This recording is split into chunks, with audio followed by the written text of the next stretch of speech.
This episode of Afterburner is sponsored by BetterHelp.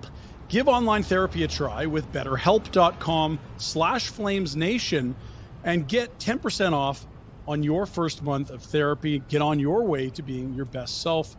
That is BetterHelp, HELP.com/FlamesNation. Hey, it's the holidays. What's your family tradition for gifts? Typically, we do a grandkids gift exchange. We will have a sibling and in-laws gift exchange, and we'll all pool some money to get a big gift for grandma and grandpa.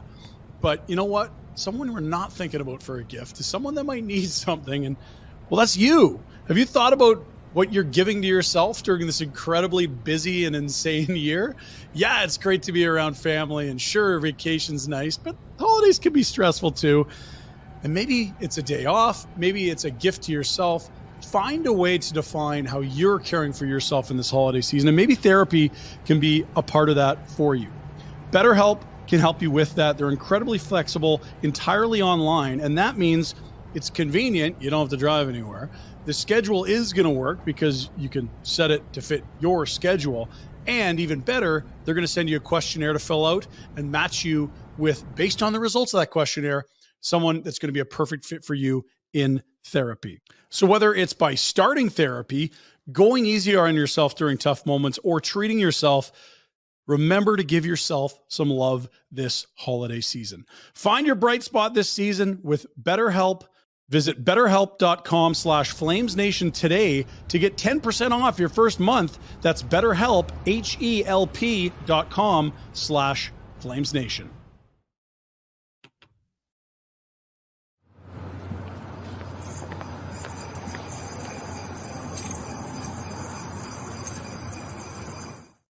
I tell you, I love what we've done with the little intro there. We got jingle bells and the snow's falling. Look, we got the lights up.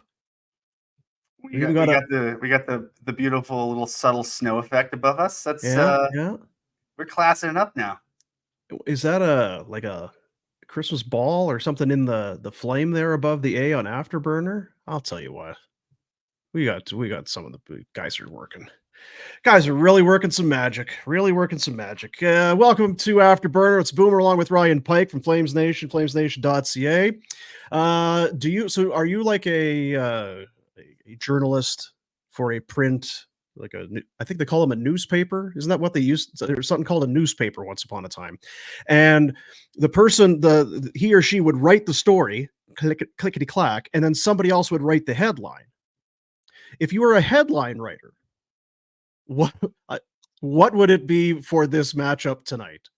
The Flames go in and win their third in a row, 3-0 over the Ducks.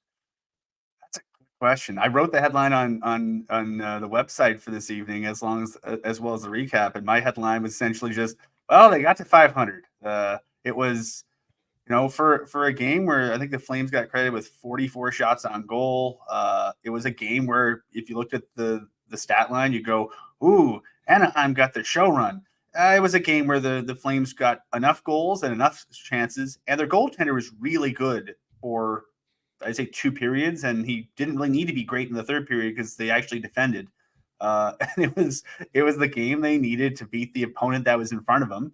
And they when they headed on the plane to go to California, they had the goal of, I think they were saying, they'd love to be, to close the gap between them and the wild card.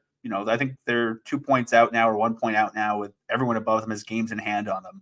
But, the thing they could control is getting back to 500, and they did it. So, I mean, it's I don't think they're about to unfurl the mission accomplished banner or anything, because there's 59 games left to go, and there's still a lot of daylight between them and the cut line. But, for a team that has found ways to fall short of their goals over the last year or two, it's a goal they accomplished. And, it was probably a more boring game than the stat line reflected as well. Yeah, maybe you get 40 shots on net. You think this is shooting the lights out. Certainly in the first period, what were shots in the first there? It was like 13-12.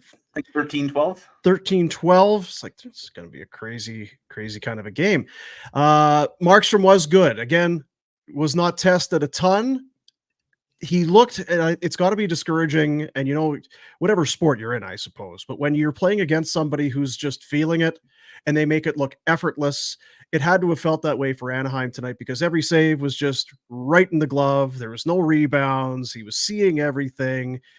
I don't know how close they came. Obviously, they had some chances, but Markstrom was very good again. I said this the other day.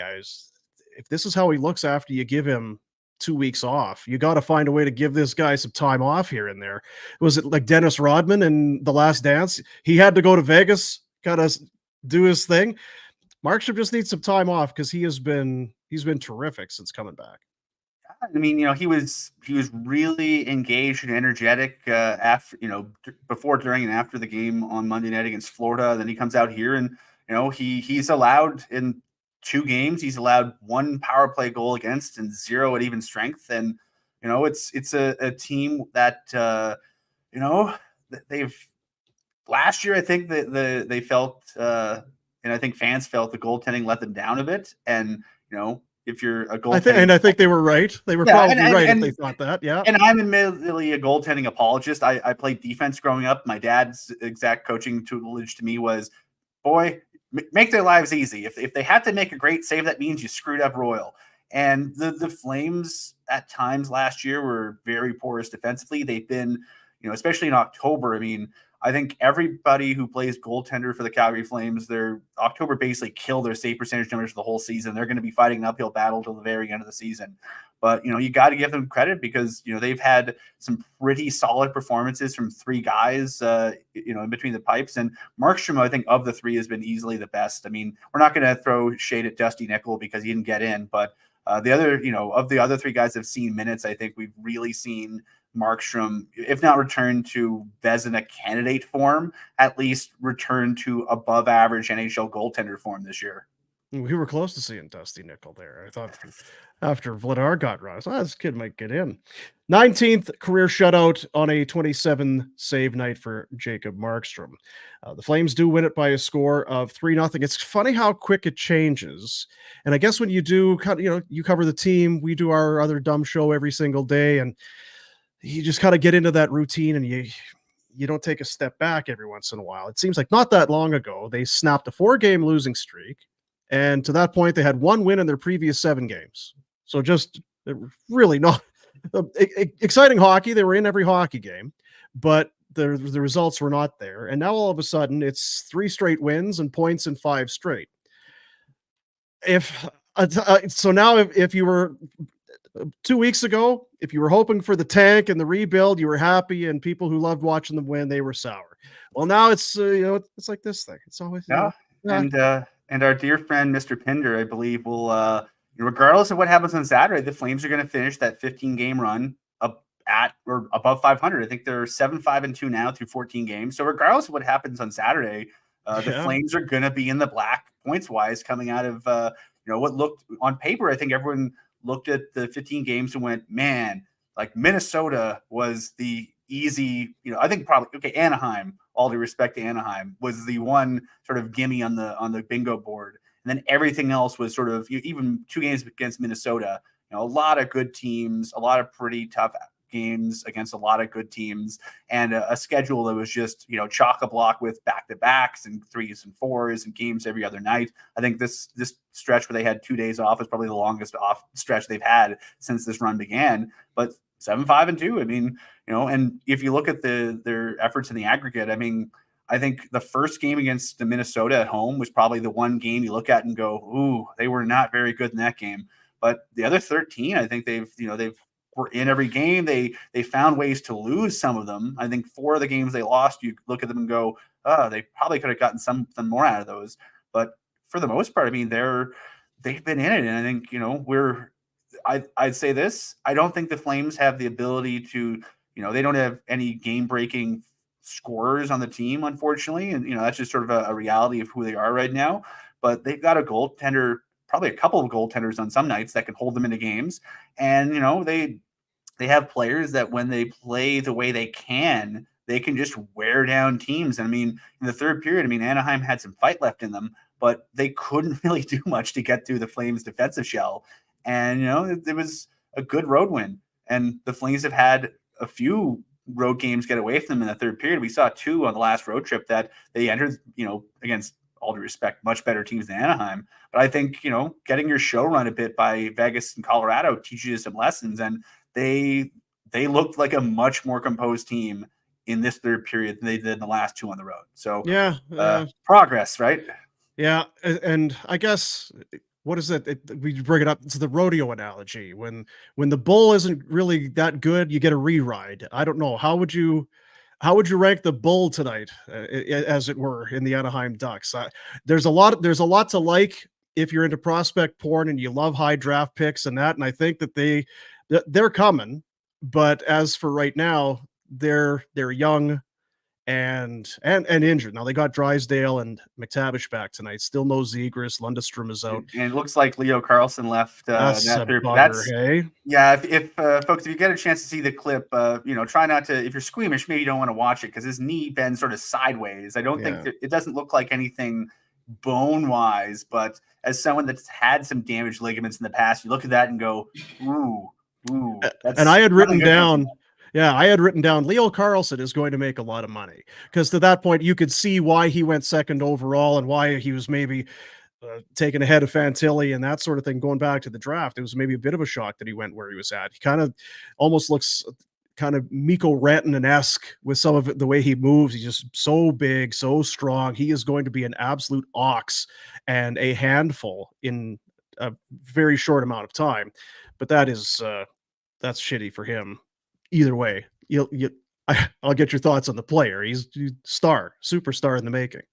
Yeah, he's. I was at that draft, and as much as people were going, "Ooh, we were all a bit surprised at the order," but no one was really casting aspersions in the player. We were all sort of going Connor Bedard, and then I don't know who the hell knows, and who the hell knows turned into Leo Carlson, and it's a shame.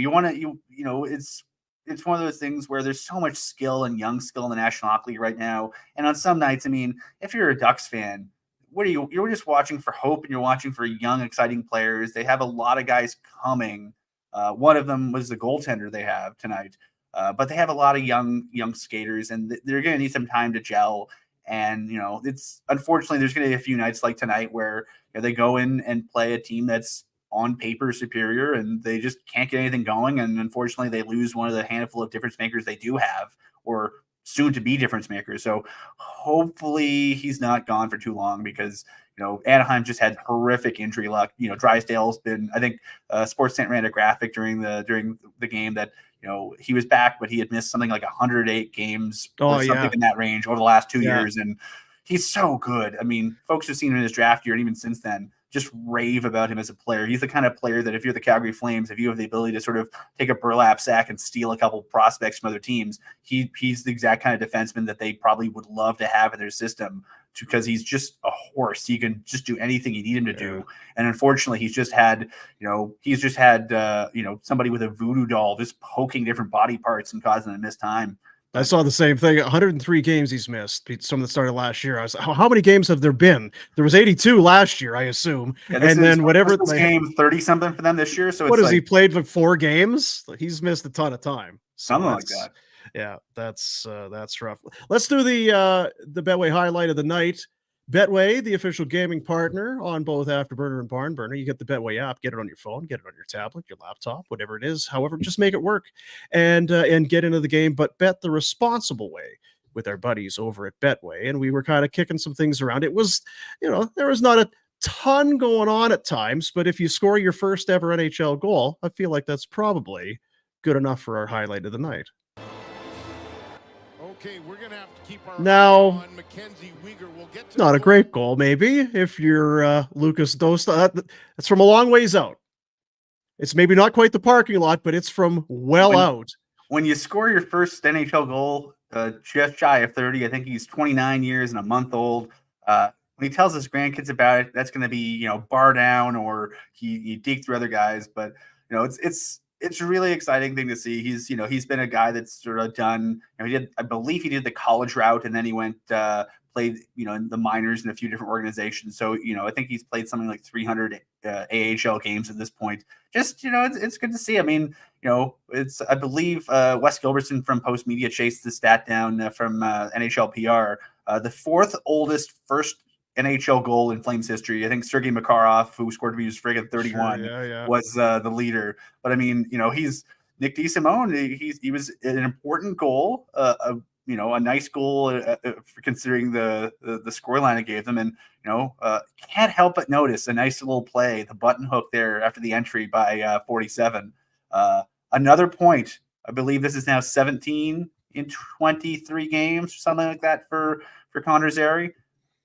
He's not a bad player. He had the sword to Nick DeSimone. Now we pivoted a little bit, but playing together for the Wranglers last couple seasons, that's probably a play they've done a zillion times, and sometimes it works, sometimes it doesn't. But if you're DeSimone, you're a veteran, you know where to go to find the quiet areas of the ice, and if you're Zary, you just hold on to the puck and just create an opportunity for a guy to get a clean shot off. So I mean, it was there's a lot of nice things happening on that, except if you're the goaltender. So congrats to Nick DeSimone. His first NHL goal is our Betway highlight of the night. Our buddies at Betway, get that Betway app and play along. You missed the start of the game. They got in-game, they got props, they got all kinds of things on that Betway app. Check it out and bet the responsible way with Betway. You know what? Quick one here. Step away, come back. Was it a quiet 3-point night for 28? We'll discuss in 2 minutes. BK Beaufort Liquor is a proud sponsor of Afterburner. In fact, our very first sponsor ever, right back to our first Afterburner ever. Big thank you to Mandeep, Manjeet, and Jazz. Huge Flames fans, a heck of a family. Good-looking cashier, Mandeep, as well. Find them right across from Winsport on the Trans-Canada Highway. Whether you're grabbing some beer for your place in town or you're heading to the mountains, make sure you stop in, say hello. Whether it's a specialty wine, liquor, six-pack of beer, whatever it is, check it out and grab it at BK Beaufort Liquor. Derek Newman of Newman Deems Real Estate Group with CIR Realty are proud sponsors of Afterburner. Born and raised in Calgary, Derek not only loves talking sports, golfing, but he's an avid sports fan. He's happy to talk sports or real estate with you. Complimentary in-house staging consultations, finding homes not on the market. If you're buying for the first time or a seasoned seller of homes, chat with Derek and he'll help you achieve your goals. If you're interested in buying or selling in the greater Calgary area, call Derek or text him at 403-619-6661 and let Derek put his network to work for you. That's Derek Newman for Newman Deans Real Estate Group with CIR Realty. It's hockey season. Get ready to cheer on your favorite teams with us at the Stage Bar at the Grey Eagle Resort and Casino.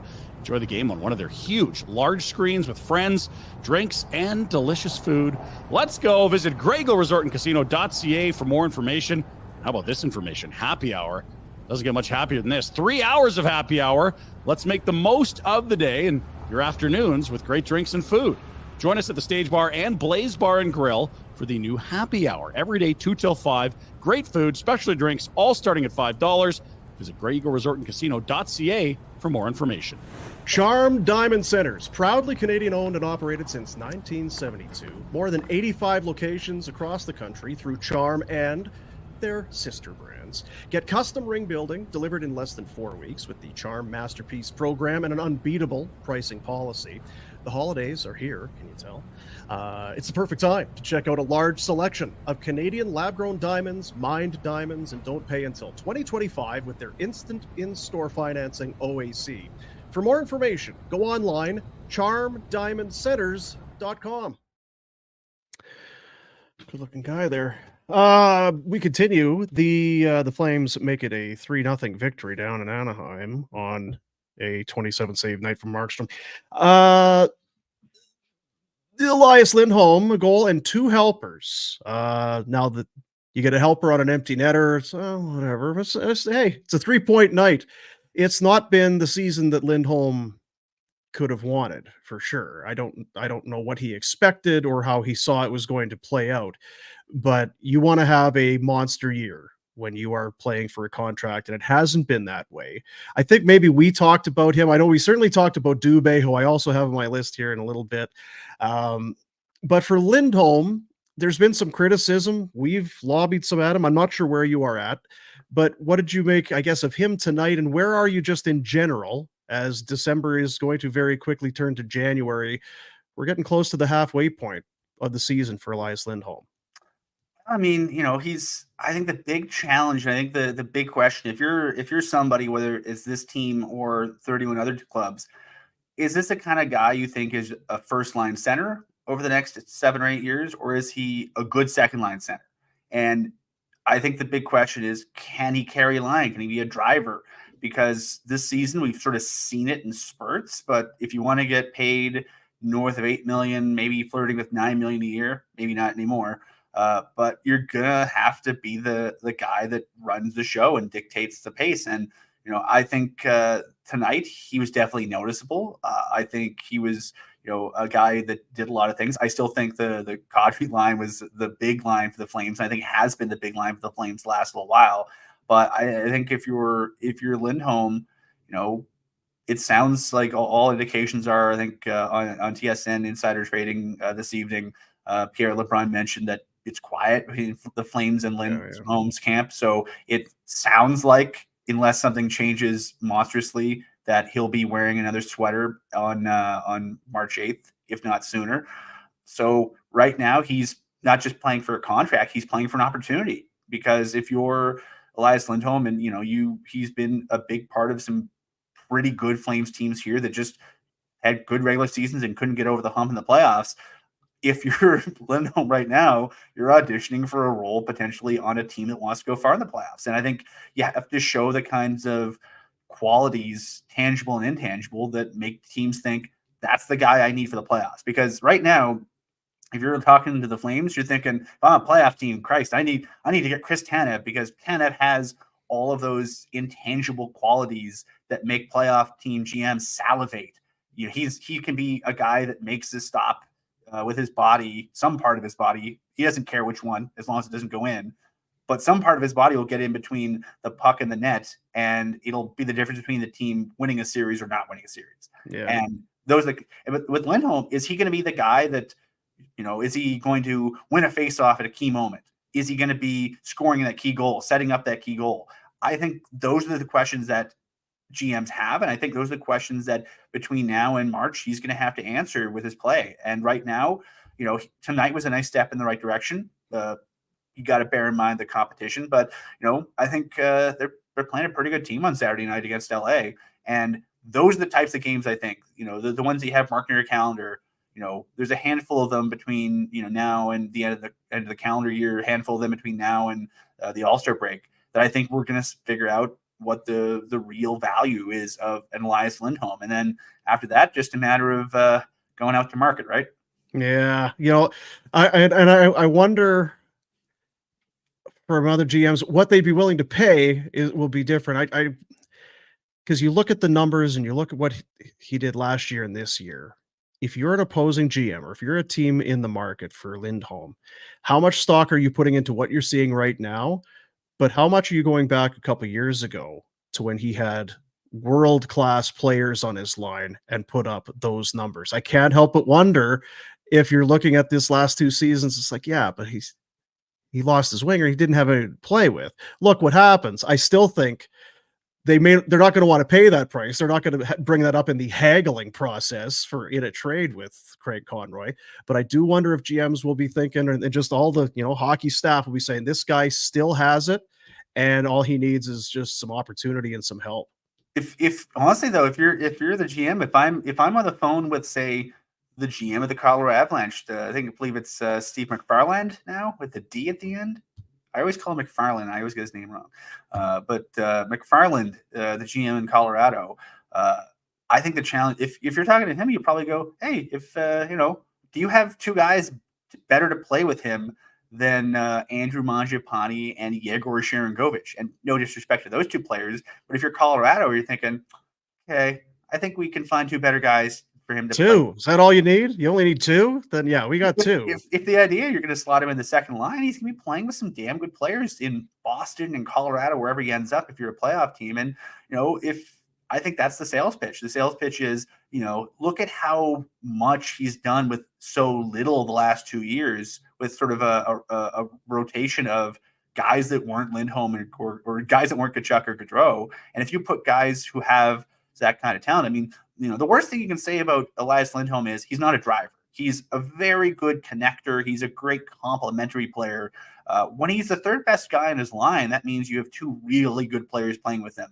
And if he needs to drive the bus, he struggles at times, I think, dictating the pace. He needs some good wingers with him. Yeah. But if you're Colorado, if you're Boston, you probably got a long list of wingers that can play with him and help him elevate his game. And similarly, I mean, if you're a guy who's all offense, like, bless his heart, I don't think anyone was in danger of casting a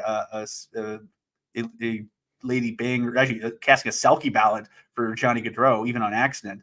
But you put Johnny Gaudreau with Lindholm, and he can cover up for any perceived defensive deficiencies you have. And there's a lot of guys on Colorado and Boston who have some holes in their game, in their two-way game, and you put an Elias Lindholm on those teams, he covers up a lot of holes.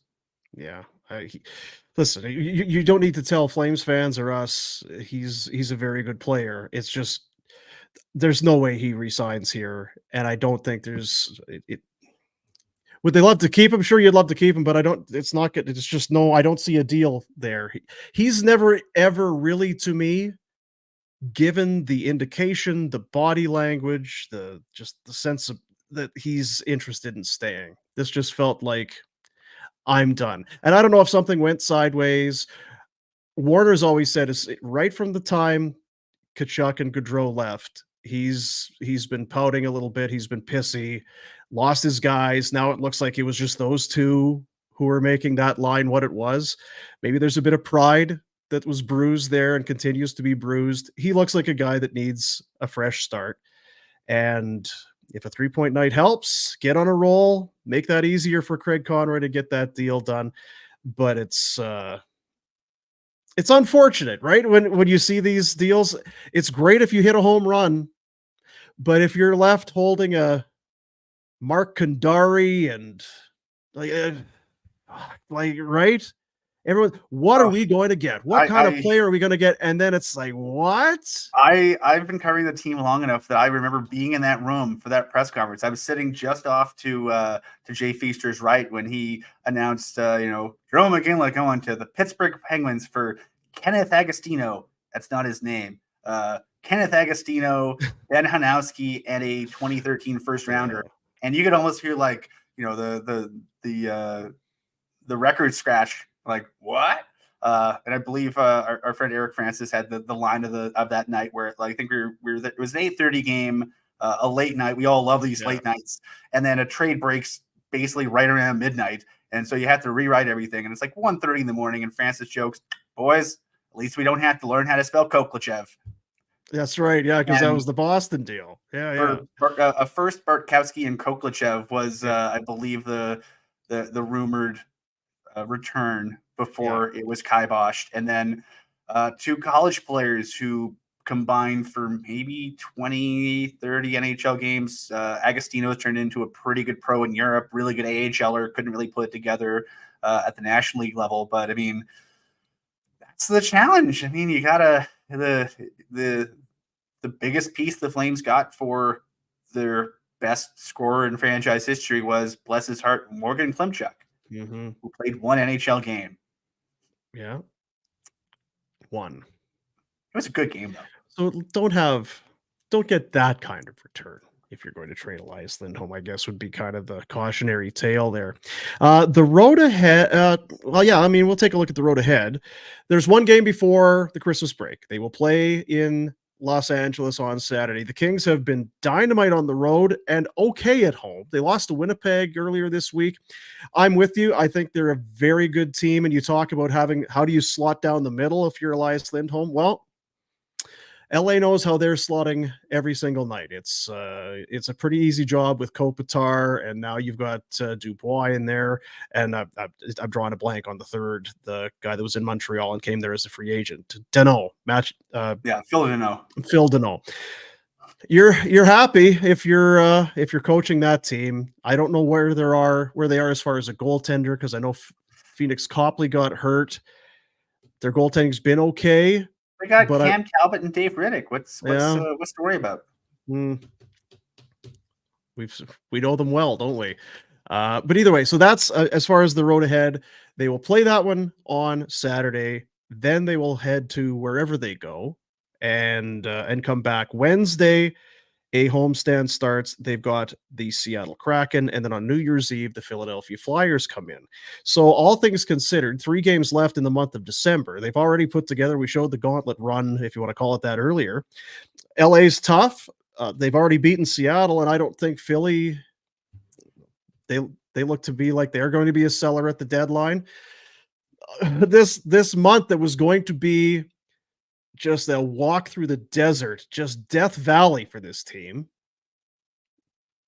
could very well be over 500 and have moved them into the wild card conversation. Yeah, and I mean, I'll say this, they weren't as bad as their October suggested. I don't think they're much better than their current record suggested. I think if you wipe out that terrible October, they're a 550-ish team. They're wild card adjacent, but not really comfortably in. And I think they're going to be, until pieces inevitably start disappearing in February and March, I think they're going to be in it. And I think I think that the nice thing is, if you're on team tank, if you're on team finish bottom 16 so you can get a better draft choice, they're gonna be a team that life's gonna get tougher for them as the roster gets leaned out. But by the time we've talked about this on this program, you guys have talked about on the other program, by the time bodies start disappearing on the trade deadline, you're going to start getting bodies back from elsewhere. You got a Coronado, you got Pelche. It's not like you're going to be trading these guys for nobody. You're going to be getting something back. So I think as weird as it's going to be, we're going to see a potentially transformational first 4 months of the season, or first 4 months of 2024. But I don't know. It's going to be chaotic. It's going to be exciting because if you're someone that's been clamoring for change, well,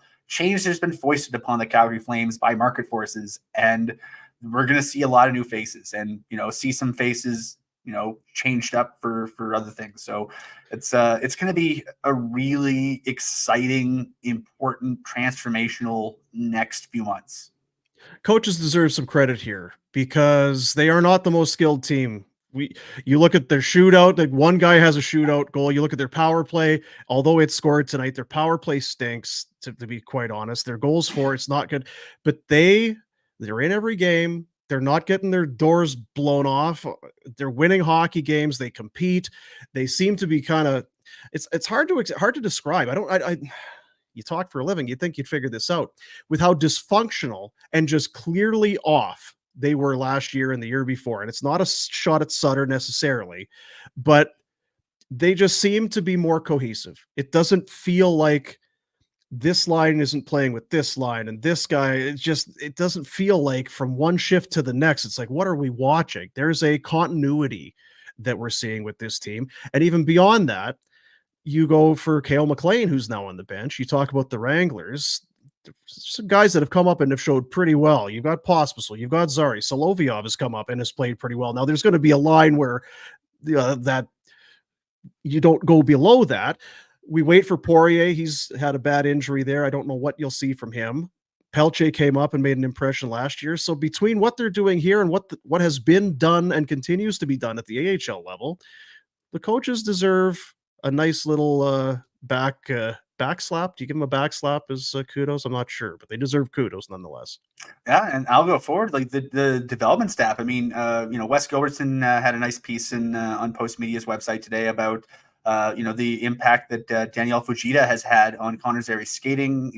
If you look at I've done some pieces in the last few months, just looking at the Flames development staff. I mean, before it was the Flames had a farm team in Stockton and they were on an island. You never heard from them and you never saw them. And they kind of had a goalie coach who was there part-time, and they had a strength coach, and they kind of had a bunch of guys doing multiple jobs. but you were sort of isolated. You were playing right away, and that was an improvement over the previous setups. And now it's, they have everything co-located. If you're on the team, you can watch the Flames practice. You can talk to the Flames coaches. You can talk to the Flames players. You can talk to the Flames medical staff. You can talk to the Flames player development people. You can, work on the ice with the injured players. There's a lot of opportunities for Flames players on the Wranglers that weren't there, just couldn't exist in other setups. And you can make an argument that it's allowed them to bring in guys who can just step in and it works. They play the same system, but they play in the same building on the same ice with the same boards.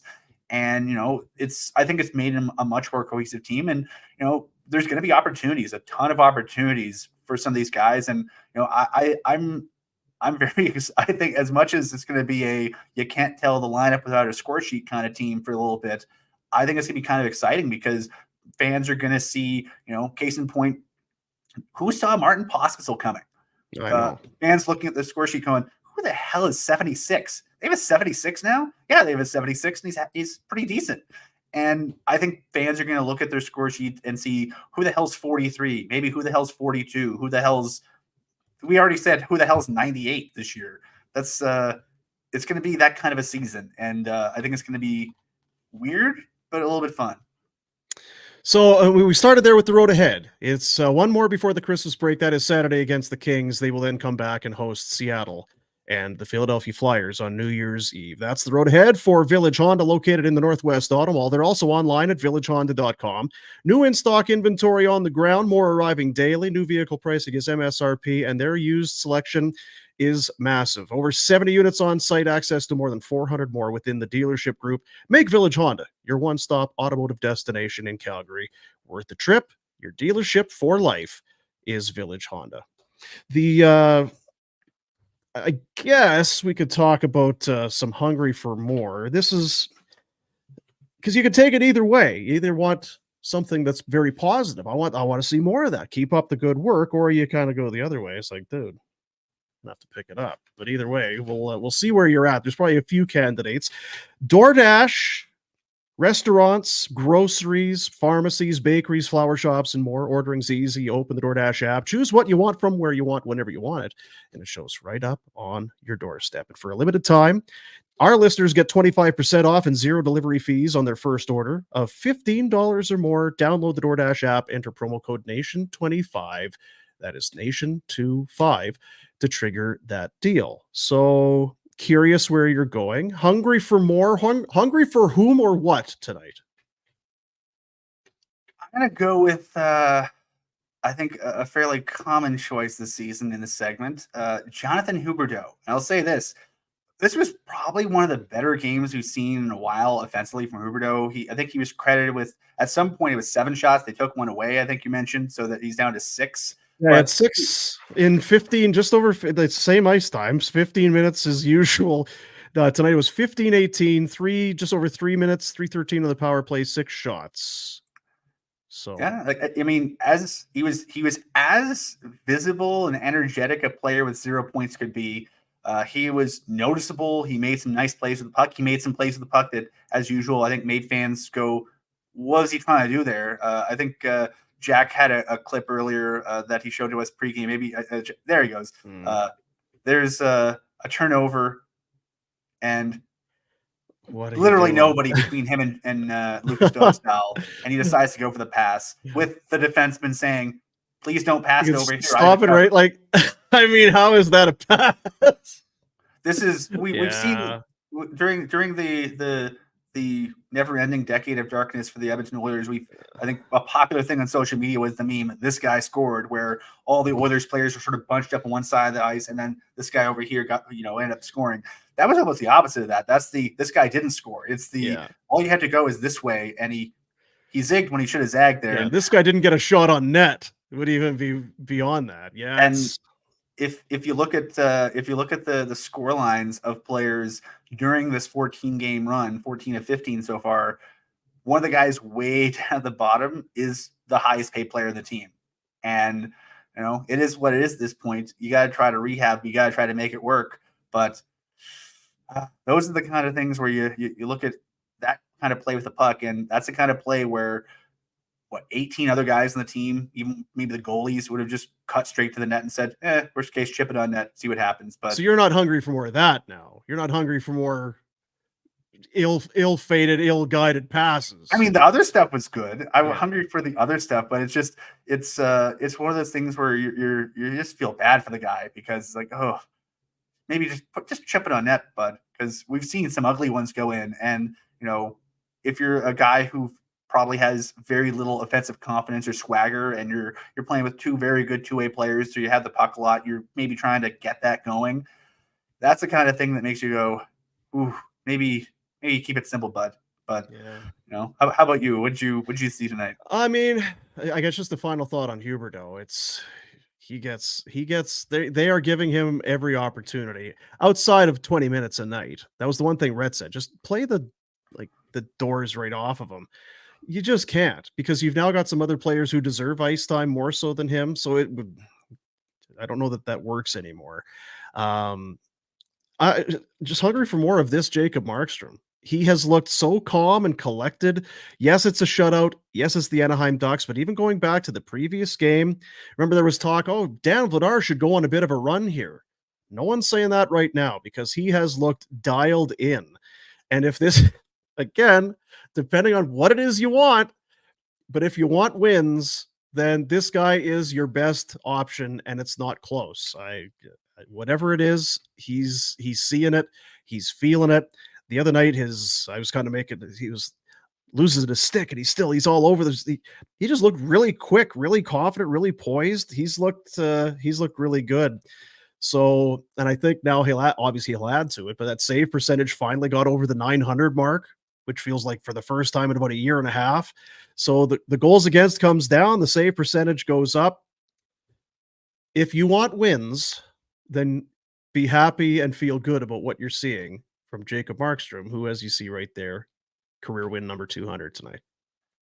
Yeah, I mean, I'll say this to members of Team Tank: we see you, we hear you, we understand why you feel that way. I'll say this: bad players on bad teams don't tend to get very much value. So if you're hoping that the Flames can extract as much value from as many pieces as possible, you want the stocks to be high. You want GMs to be going, hot damn, look at that Lindholm. He was awesome last night. 3 points. I'll give you 9 first-round picks for him. Or AJ Greer, whoever you think the Flames should be shipping out. They're gonna do better if these guys are hot commodities rather than the guys playing the violin on the deck of the Titanic.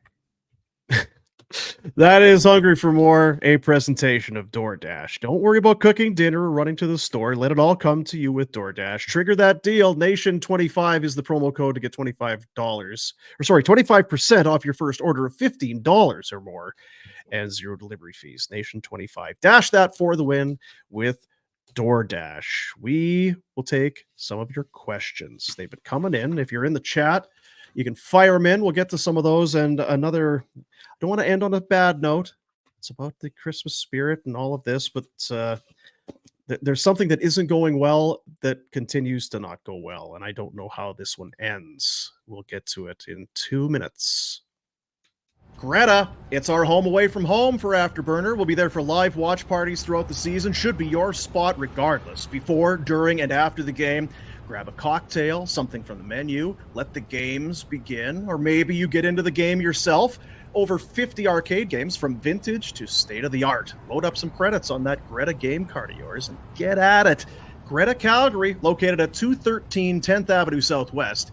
Check them out online, gretabar.com. One of the first things I do every Monday is head over to dailyfaceoff.com and I click on the Wendy's Fantasy Survivor Pool. Here's all it is. You got to pick some overs or unders, whether it's a point, a goal, hits, a team shot total, a win. You survive on Monday, you live to see another day, and you can earn major points towards Wendy's in the process. Wendy's is letting you win real food with your fantasy teams this year with the Wendy's Daily Face-Off Survivor Pool. For those of you who dream of smoking the competition, Wendy's is rewarding you with weekly prizes that'll have you winning despite your lack of winning combinations. But here's the big secret to lineups. It's all serendipitous. Like Wendy's new limited edition chicken strips and French toast sticks. Sometimes the best teammates are the ones you'd least suspect. Sign up to play Daily Face-Off Survivor Pool to win weekly prizes like new chicken strips and French toast sticks from Wendy's and the Wendy's app. Coming up in January, we'd love you to be there with us. We are going to Phoenix the 11th to 13th of January. It is the Barn Burner vacation to see the Flames take on the Coyotes. We got your hotels, we got your flights, we got your game tickets. Go to nationgear.ca to book yourself a spot. $14.99 based on double occupancy. You can book your spot now at nationgear.ca. That's the website. You'll find the link on the top. Avoid all the Oilers stuff. It's there, but just pretend it doesn't. nationgear.ca, and then book your spot in. They are moving. There's a limited quantity, obviously, but it's going to be a great time. Whether the win or the losing, who cares?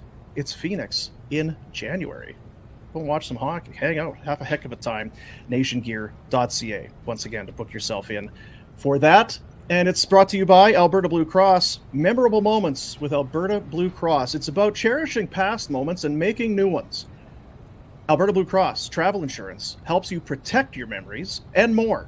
Wherever travel takes you, visit ab.bluecross.ca/travel for more information. Alberta Blue Cross, celebrating life's memorable moments inspired by hockey.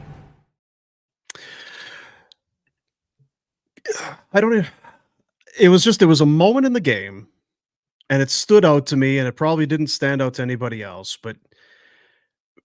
and he's not in a position. I don't know what you do here, and we've talked about him. I think the last time you and I did this show, we talked about him. And you brought up the math. Let's talk about how many top 9 wingers are there. Well, there's 3 on this side, and there's 3 on this side. You've got Sharangovich and Mangiapane, and you start going through it. It's like, who doesn't deserve to be there to make room for Dylan Dube to elevate? Dube tonight, 8 minutes and 13 seconds of ice. He had 3 shots, which is kind of surprising. No points, even. There was the one play, it's when they were going right to left, and he tried to get around Jackson Lacombe. And it looked like I was trying to get around Jackson Lacombe. He just kind of put one arm on him and just kind of rode him out. And the speed that you usually see Dube have, it was not there. He knew he wasn't getting by him. The D-men knew. I knew it. He's now gone 13 games without a point, and had one point prior, and then it was a string of zeros prior to that. It has gone poorly, to say the least, for Dylan Dube. I brought it up to the other guys on the show, and they're basically just it's beyond to Red anyway. I don't want to speak for him, but it almost felt like it was beyond what can you get for him, and more just almost the mercy of let him go somewhere and try and rekindle what he had, try and find his game. He's scored 18 goals in the league a couple of times. He is a shell of his former self right now, and I do kind of feel for him, because that has to suck.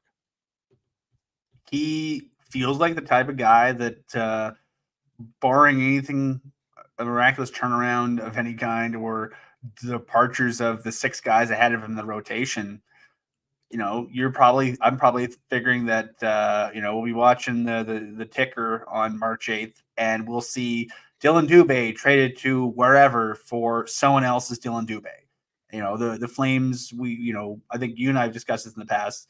The idea of, if you look at the depth chart, there's a lot of wingers, and there's a lot of wingers coming. I think if you're the Flames, you want to clear a path for Samuel Honzek. If the Vancouver Giants don't make the playoffs, I would not be shocked if we see Samuel Honzek just show up for the last couple weeks of the season, practice, get some games in.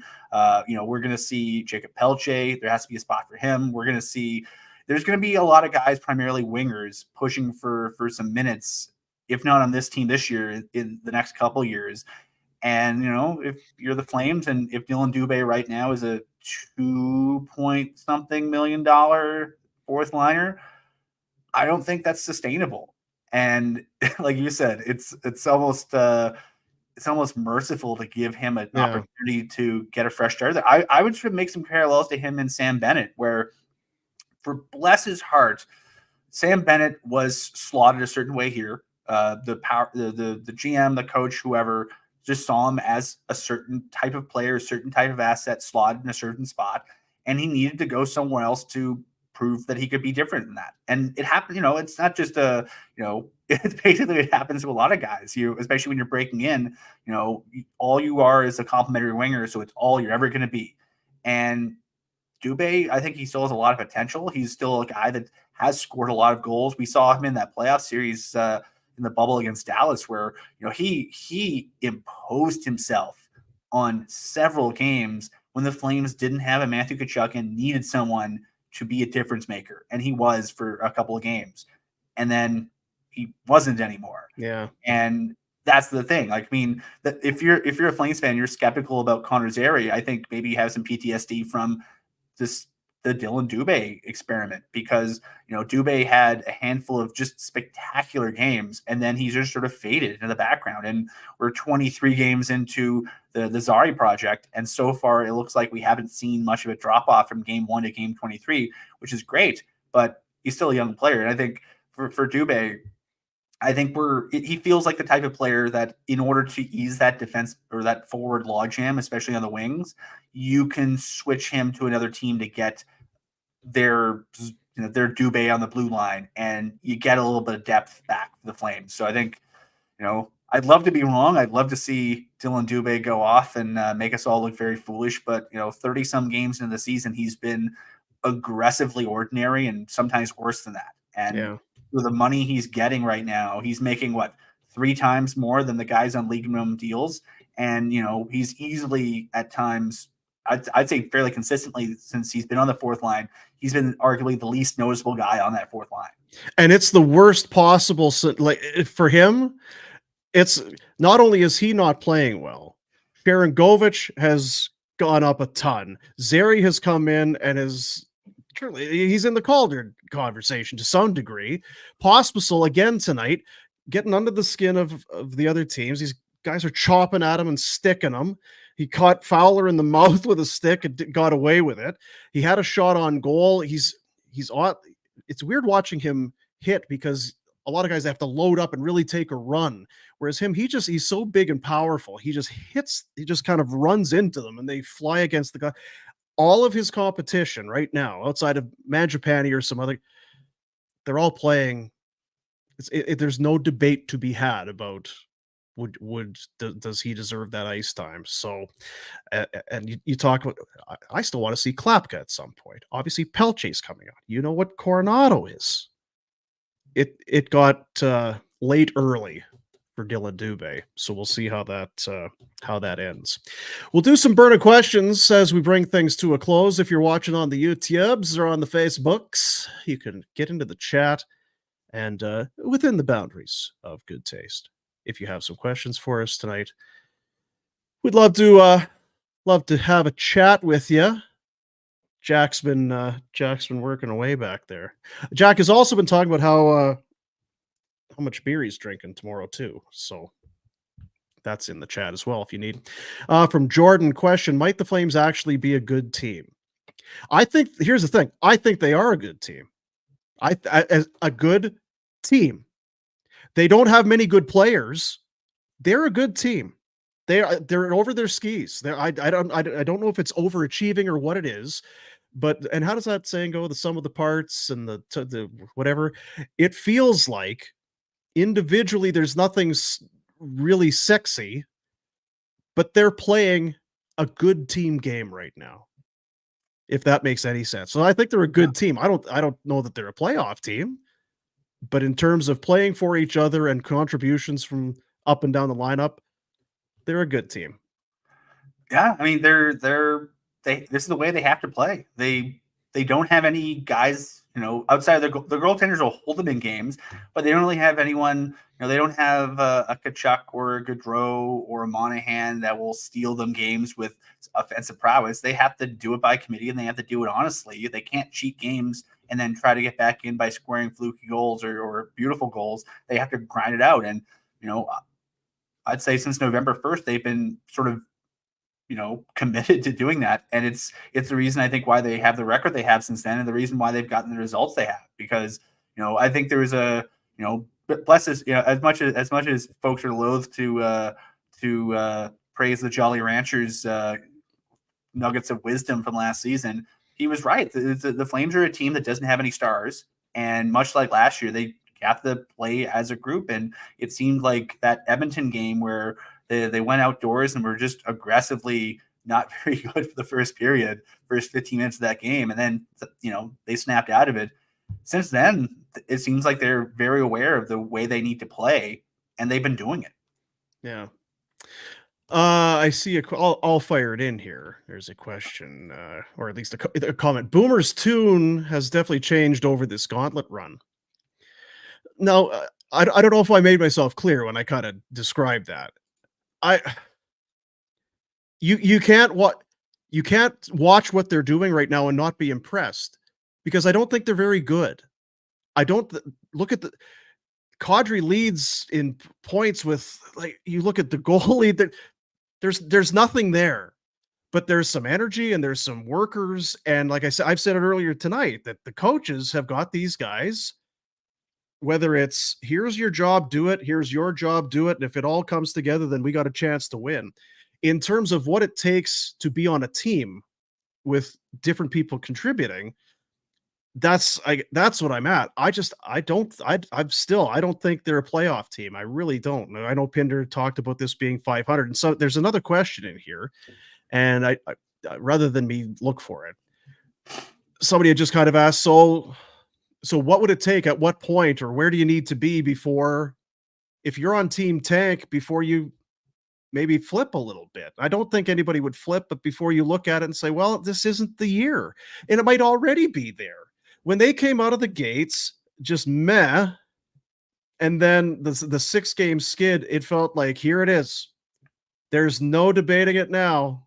They're going to be so bad. They're going to be a bottom 3 team, a bottom 5 team, and no matter how thick your flame-colored goggles are, you're not going to be able to debate it. You can't. There's no dispute as to what they are.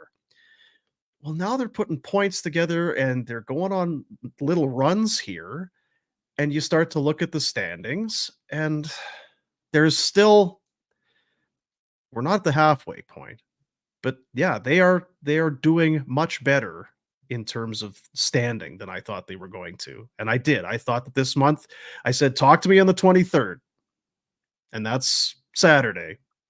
So shit, talk to me on the 23rd. And what I'm going to tell you is, I didn't see this coming. But stubbornly, and being pig-headed and stubborn, I'm probably still going to stick to my guns and say, yeah, they're not very good and they're not making the playoffs. So I'll say this. I can understand folks being optimistic, because I think there's reason for optimism. If you take this structure and slot in a couple players with a little bit more skill, like this is, you say that, they're not a very good team. They're not a very bad team either. They're an average to above average team with good structure, and they have good coaching, and they play well. Their special teams, especially in the power play, are some, they need some work there. But I think the power play is sort of reflective of the team in general, where it's like, if you had a little bit more skill in the power play, it doesn't matter who's coaching you. You can just score goals at will. They're not there yet. But they're also, I point to the back-to-back against Colorado and Vegas, because that is basically what the Flames are. They're a team that, because of how hard they work and the structure they have, and just how much hustle and grit and panache, where the hell word do you want to use to describe them, they can make life difficult for good teams.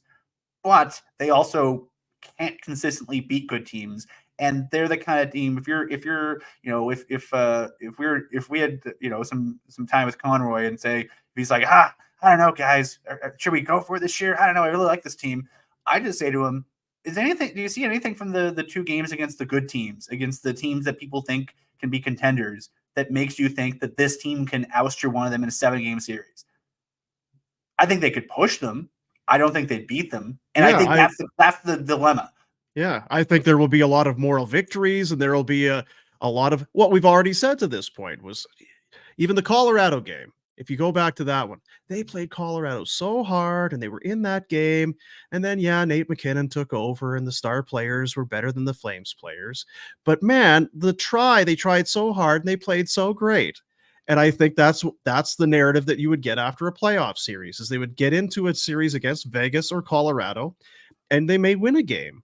They may win 2 games, but I just don't see how unless something goes sideways. But that's what the playoffs is, right? Boston had the greatest year in ever and lost in round 1. And Vegas played 9 goalies, and one of them turned out to be good enough to win the friggin' cup for them. So the point you make about the power play, and I mean, it's there. Yeah, if their power play was even middle of the road, it's probably how many wins?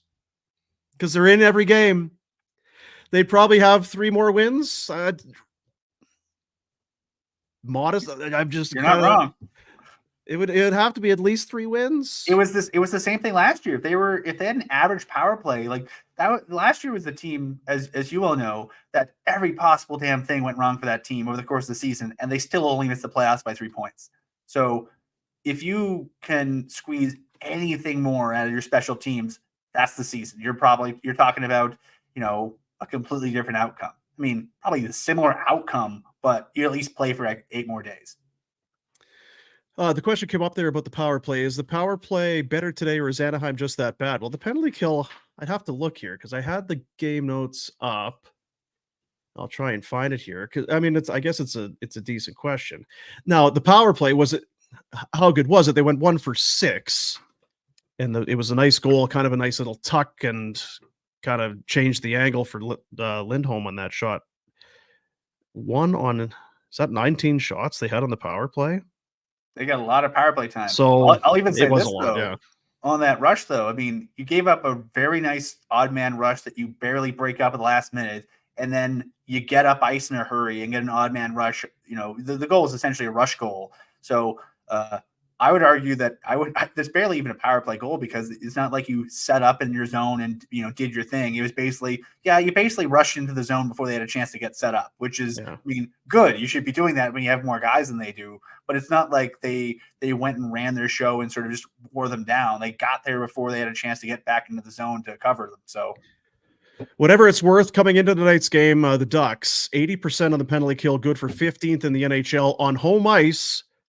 5th overall in the NHL, 85.2%. So I don't know what that tells us, but I don't know how good the power play actually was, and I don't know that the penalty kill was actually that bad either. So there you go. That's what we've learned. How long till Dube gets a seat in the press box? You know what? And you made the comment there too. AJ Greer has come in off waivers, and he's been everything you could have hoped for out of that guy. He's scored some goals. He ended up dropping the gloves tonight. It didn't fare that well, but he's been a very good 4th liner for them. And Ruzicka is what he does. I guess the question I would ask back, you can put him in the press box, but do you believe that is going to lead to better play? What is the message you're trying to send by putting him in the press box? Is it a punishment? Is it to embarrass him? Is it so he can watch from above and see how the plays develop and that whole thing? Like, guys have never watched hockey in their lives. I don't know. You're going to sit him for a game, and then he comes right back and sits in the 4th line again. And, it's sort of, I don't know if it's a role that's well suited to his skill set, but I also don't think that his performance has dictated him getting a higher slot. So, I mean, I don't know what you do with him. I mean, I think folks in the comments too, during what we were chatting, just asking like, what's Dewar got to do to get back in? Mm-hmm. I mean, maybe you just throw him in to sort of shake things up and get a little bit more energy. But I mean, Ruzicka and Greer are playing fairly well together in that role. I mean, for what you're expecting out of them, I mean, they probably hope to get more out of Ruzicka. He got, top line minutes in the preseason. He's been sort of flirted with top 9 minutes here and there. But, once the guys came in from the farm and performed well, he's basically relegated to a 4th line role too. But he's been fine. He's been completely adequate as a 4th liner. He gets power play time, and Dube just hasn't. I mean, I feel bad comparing guys like that, but I mean, if you're having a 4th liner on your team playing your power play, that's a commentary on a lot of things. But the fact that it's not Dube is very interesting. And I feel like this is exactly what we talked about last time we did a show together.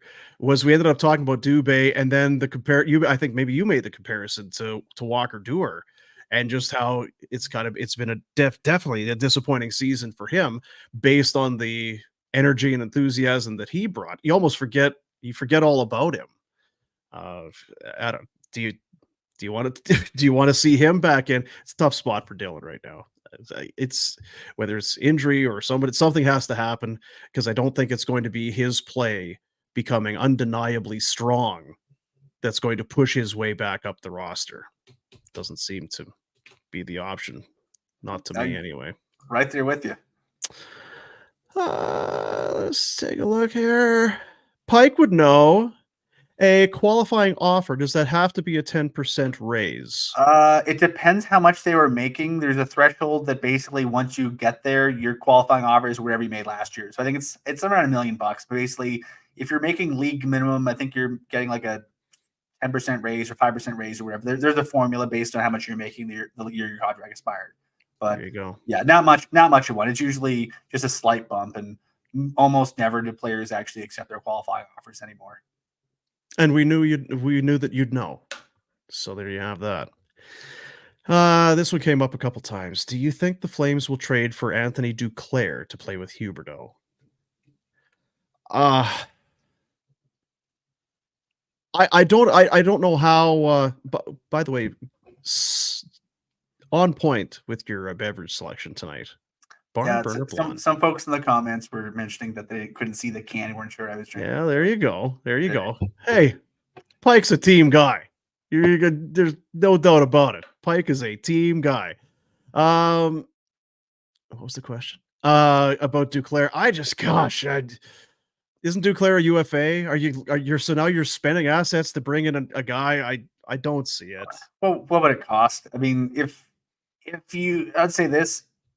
You got to weigh it against the idea of having another pick. If it costs you a second, no, thank you. If they're like, let's do it this way. AJ Greer, I think ESPN, our buddy Greg Osinski pointed out that there's teams talking about AJ Greer. There's some, AJ Greer can get you something. So if the idea is you flip AJ Greer for like a fifth, and then you flip that fifth to get Anthony Duclair for a couple months to figure out if there's something there.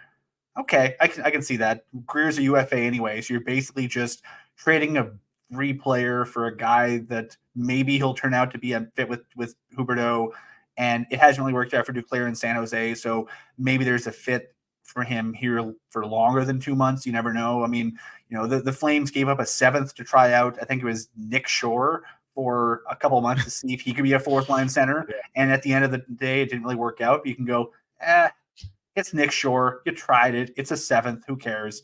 I think that's the kind of the idea. If the price isn't that big, I can be convinced that an audition for a player to fill a need, because making things work with Huberdeau, unless you want to throw $76 million into a fire, you got to make it work. So I kind of get it.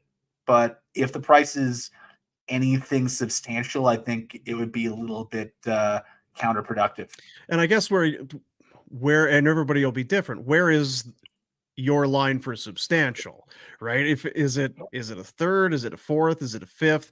For some people, it'll just be, no, you're not spending anything. You're not.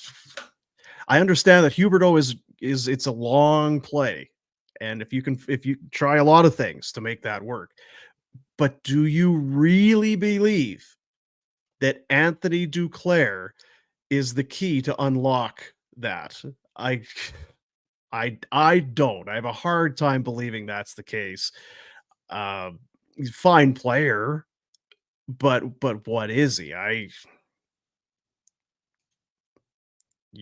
gonna have a hard time convincing me that they're a Anthony Duclair away from getting back to the 100-point seasons or whatever that you saw. I'm just trying to call it up here. What's he? You mentioned it's a disappointing season. Where the heck is he here? 7 goals. 7 goals, 12 points in 29 games. So I don't know. Doesn't feel like the Huberdeau whisperer off the cuff. This is another hard one. What would the return on a Lindholm deal be? Paul wants to know. I think you're starting with a first round pick. I'd say I would completely different situations. I would use the template they got in the past. I mean, you're probably looking, Jerome McGinley got them a late first and 2 college players whose names people forget. I would think that you'd probably want a first of some kind and a roster player, maybe a young roster player, and maybe another pick or a prospect. So, the Flames, you'd love to get another defenseman. If you can get a defenseman below the age of 24 or 25, you're probably happy because that way it fills a need. And then first rounder and maybe another pick or a mid-level prospect, something like that to fill the cupboards. I think you're something like that. But if you don't get it first, I think people are going to be saying it's a disappointment. Yeah, I'm trying to think now, and you would know. Did Ryan O'Reilly get a first last year? I think so. I can't remember. Because it feels like every year there's those guys, they get firsts. I think Nick Foligno got a first, and you keep going over. Because you're probably thinking that you're going to be using one of your salary retention spots on him. So you're going to get something extra for retaining, and that'll help you. I'm just pulling up right now. According to our dear friends at Cat Bentley, it was part of a kind of a the three-way deal. St. Louis got holy moly! This is because they said Noel Chiari too. But yeah, they ended up getting a first, a third, a second, Gaudette, and Abramov, and the guys they lost. They sent O'Reilly through the car wash just to Toronto. And then Noel Chiari also went to Toronto. Yeah. It feels like it starts with a first and a live body. And if it's not a first, then it has to be somebody that was drafted in the first round from this past year's draft. Because it was, this legendary draft and everybody believes it. And I've actually talked to Conroy about that. And that's kind of his thing. If it's a second, if it's not a second and it's got to be a player, then it's got to be someone who was a second rounder. Or if it's not a first, that's where the bar's got to be. Whether it's a first from last year or this year, that's what it's got to be. So you'd love to have gotten a pick last year if you could have had another pick in that first round. But when the players drafted in this year's draft were 16, NHL scouts are saying to their GMs, "You're not trading any picks in the first 2 rounds on me. In fact, get me some." And I think that we saw with 0 picks trade once the first round got going because everybody fell in love, and then no one wanted to move. Yeah. It's the draft. Everybody wants to. Are we really not going to make the walk to the podium today? I want to walk to the podium. I want to be. Look at it. We're already here. We got our lanyards on. So if we trade our pick, we just got to sit here like a bunch of losers. No trade. This one here. I'm too late for questions, says Yeri. You're not too late. How trade return ebbs and flows as the year goes on. When does the best return come? Deadline? ? Tough one to answer, right? I'll let you answer it. He was asking you. I would say, and Dean, you could probably comment on this too. I think it depends. I mean, why did Montreal get a first round pick and some other stuff for Tyler Toffoli? Well, because he had term left and because the Flames made the trade on February 14th instead of waiting to the deadline. So they got extra time. I mean, let's use, Elias Lindholm as an example, because we were just talking about him. If you're, say, Boston or Colorado, you can wait.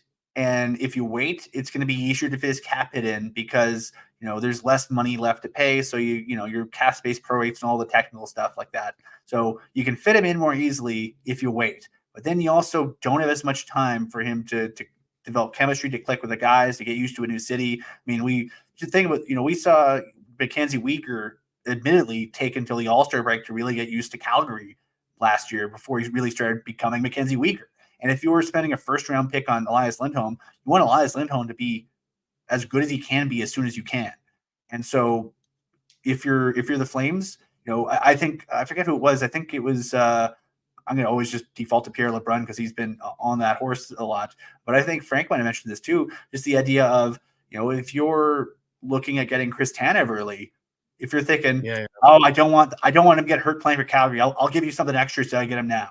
That, there's a premium to get him earlier potentially because you just want to get your guys to you so you don't have to worry about the Flames wrecking these players by having them block too many shots. Or you could also say that the price could go up later on because you get more bidders and the cap hits slower, so you can get more teams bidding up the price. So the short answer is it completely depends on the particular market in any given year. I'd say this year it seems very clear, at least for Lindholm, there's two very good bidders for him, but Boston has no cap space and would probably want to wait for as long as possible. Whereas Colorado could probably they could fit him in tomorrow, but they also probably, the Flames are probably asking for something. If you're the Flames, maybe you want to stall a bit to wait till Boston can make you a good enough offer that you can get the price up a bit. So, there's a lot of ways it could go. So I know it's an unsatisfying answer because it depends is always a fantastic answer. Yeah. It really does depend. But in fairness, there is no hard and fast rule. We'll go with one more here. How many more subs until we get a Boomer Puzzle podcast where he does a puzzle while griping about everything that pisses him off? We're getting closer every day. 2024 is going to be a big one. I found I was showing on the other show. I found a stash. I don't know if you know, I do enjoy doing the odd puzzle. Ooh. Do you have it? What's your setup like? Do you have a big table for it, or how do you do it? Well, Ryan, I do. It's the kitchen table, but I went to. I had kind of just like a little kind of a board that I would use. A flimsy little board was not good. I went to Home Depot and I bought a thicker board. It's nice and strong and sturdy. Because you don't want flex in your puzzle board. You can't have flex. You can't have. It doesn't need to be rock hard. You don't need thick plywood or anything, but you got to have a little bit of shoulders to it, so you don't. So I went to Home Depot and I got one of those because the other one, not only was it flimsy, but it was too small for the 2,000 piecer. I didn't have enough space, so I had to go. But I found a stash. I'd just kind of been, I'm on Amazon, killing time. Oh, there's a puzzle. It's on sale. I grab one of those. And then I guess they've shown up and I've just kind of thrown them in the closet. It's like, I'll get it later. And then when we were moving stuff around for getting the Christmas decorations out, I found the stash. Ooh. And I opened these up on the other show today. I have too many puzzles. I'm a loser. This is just what I bought in the last little bit. I have behind me in these bins, it's just all puzzles. I have a problem. I don't think that's a problem because, I believe I don't know what our plans are for March 8th, but I imagine we're going to have some time to kill between the various shows and the 1 p.m. trade deadline. So I imagine that's not a problem, good sir. That's an investment. Yeah, that could be, I suppose. But Conroy's going to have us jumping. He's going to be doing so much moving and shaking. We're just going to be racing to get all the trades, to analyze them and give our assessment and our opinions on them. You know how on Daily Faceoff last couple of years that they've had the insider cam with for those of you who don't watch the DFO live programming, and we understand there's a lot of good programming on the FlamesNation channel. So much, yeah. We get it. But on deadline day, Tyler Yaremchuk the last couple of years has been running the show. And then in the top corner, they have a little panel of Frank on the phone, the insider cam. And every once in a while, he jumps in and says, here's a trade coming. And then he goes back to what he's doing. So maybe on deadline day, we'll have the boomer cam where, it's just some poor souls just writing stuff out. And then it's just in the camp, in the inset, it's boomer working on puzzles. Yeah. You know what? Hey, who am I to argue? If people want to watch me do a puzzle and talk while I'm doing it, we can maybe do that someday, but not tonight, because tonight has turned into tomorrow. We've been going. It's a 3-0 Flames win over the Anaheim Ducks. So that's 3 straight victories. And what the heck did I say? Points. They're on a point streak. Points in 5. I can't see past my stack of puzzles now. Yeah, points in 5 straight. LA Kings coming up on Saturday night at the jobbing.com arena before they break for the Christmas holiday. Merry Christmas to you, sir. Always good hanging out. Appreciate you. Yeah, I hope you survive tomorrow. Yeah, well, it's a marathon, not a sprint. Except it actually is a sprint because it's way too much. I wish it were a marathon in a way. Thanks to everybody for getting in the questions, for being a part of it, and appreciate you. Good night, everybody. See you, buddies.